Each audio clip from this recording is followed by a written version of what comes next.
Okay, so the burning question on almost everyone's lips nowadays is, how the hell do I get everything done? How the hell do I manage my business but still improve? How the hell do I run a family but still climb the corporate ladder or keep a job, and still have a social life and all that? I have the answer. Now, I don't have the answer to all those questions. I have some insight as to how you can keep running your centers but also implement this persuasion process and monitor it and improve it. It is called the 4 Disciplines of Execution.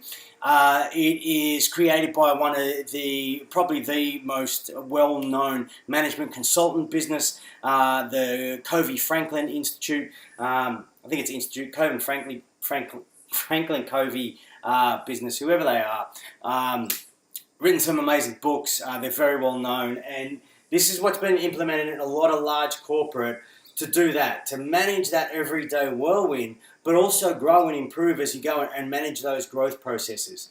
So, the 4 disciplines of execution. Number 1, focus on the wildly important.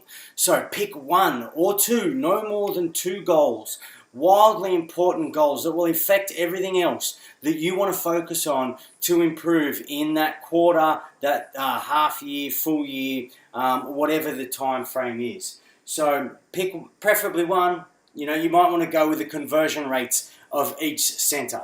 So you focus on everything you need to improve that conversion rate. That is the main focus. Then you act on lead measures. Now we have lead measures and lag measures. A lead measure is anything that will directly affect the wildly important. And they use the term WIG, W-I-G, your wildly important goal. So lead measures are anything that directly affects your WIG. So talking to prospective families, that's a lead measure, because that will directly affect your WIG, which is increasing that conversion rate. So there's lead measures, then there's lag measures. So lag measures are like milestones. So they are ways that you can measure, but they are affected by the lead measures. So you do something and you might have, let's say conversion rate gets to 40%, you're at 10% now. So 20 and 30% might be lag measures. There are things that, there's a lag. It happens after you've done a few lead measures, then you hit a lag measure. So lead measures, lag measures. Lag measures are like milestones. Lead measures are those actual actions that you do that will directly take you towards that goal. This is where this is different, because a lot of goal setting plans, corporate growth strategies, they have the goals, they have the wildly important, but they don't map out that very thing. What's the next step you need to take to get that goal? So you need to have the goal up there. You need to step it back and have your milestones. But what do I do now? Like in the next 2 minutes, what's my first step? They're your lead measures. So keep a compelling scoreboard. This is something that you want everyone to be involved with. It's got to be a bit of fun. It's got to be simple. You might have a pie chart or a bar graph or a line graph or something, but sex it up a little. And what I mean by that is make it fun. You might have, is it Mr. Duck, or I worked with a mortgage broker firm and they had coffee cups that were growing because they all love their coffee. So what you want is that the team engagement to put up this big, large scoreboard that everyone sees when they walk in the back area or in the office, and they can see exactly how they're going. The reason you have this is that, imagine if you go to a sporting game and there's no scoreboard. So even though you may be a big fan of one of those teams, if you don't know how well they're doing, there's no emotional content to that game. That next goal or try that's scored, well, how important is it? Is it 28-30 or is it 5-60?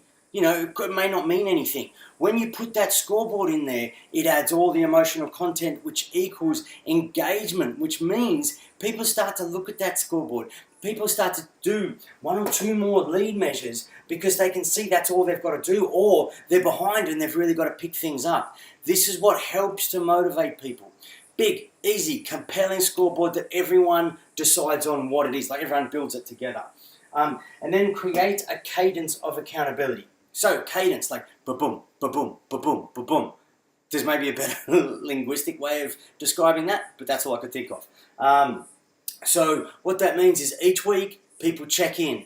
This is what I committed to last week. This is how I went with it. This is what went well. This isn't what went well. This is what I'm going to do next week. Boom, boom, boom. There's every week people get into that routine, and they know that 3 o'clock on a Wednesday afternoon, they've got to turn up and they've got to be prepared for that meeting, and they're going to check in.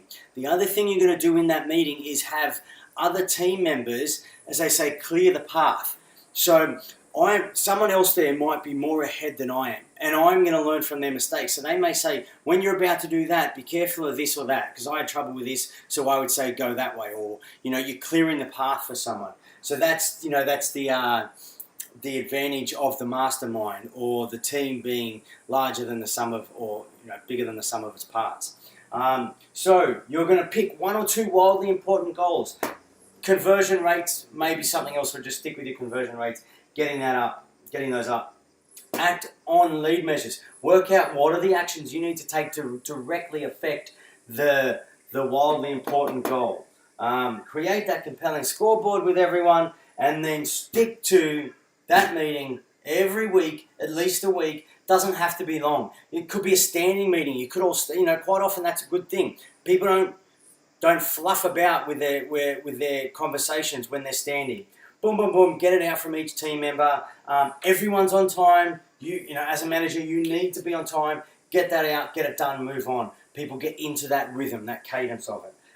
So this is how you can have the everyday whirlwind here, and on the side you've got you're improving your persuasion skills. You've got the wildly important goal. You know exactly why you're going. It's very important. It motivates everyone, and then this is how you track towards it. All right. Trust you got something out of that. As always, let me know if you have any questions. All right. See you soon. Bye.